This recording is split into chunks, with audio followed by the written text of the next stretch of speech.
A Jamaican woman accused of orchestrating a multi-million-dollar fraud scheme captured in Jamaica and extradited to the United States.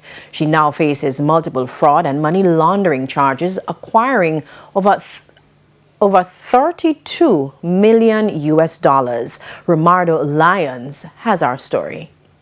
Jamaica makes lists all around the globe, but this particular list raised eyebrows and concern. The FBI's most wanted fraudsters list. 41-year-old Jamaican Elaine Esco made the list, with 150,000 US dollars put up for information leading to her arrest and conviction. Over 23 million Jamaican dollars. Why? Conspiracy to commit wire fraud, conspiracy to commit money laundering, multiple counts of wire fraud and money laundering, the charges on which she was indicted in 2025. The case has been making headlines across America. The FBI nabbed another fraudster.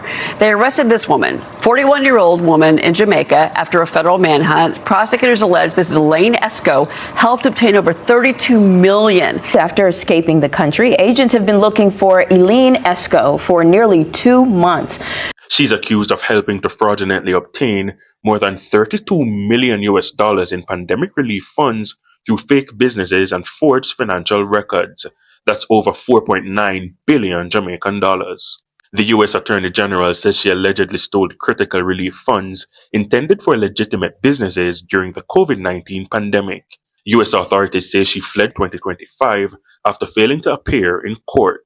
During that time, she was living under a false identity. Nonetheless, she was held by Jamaican authorities.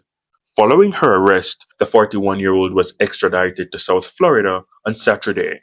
She was apprehended in Jamaica following a joint investigation by US and Jamaican law enforcement authorities. Her extradition was coordinated by the FBI, the US Marshal Service, the US Department of State's Diplomatic Security Service, and the US Embassy in Kingston.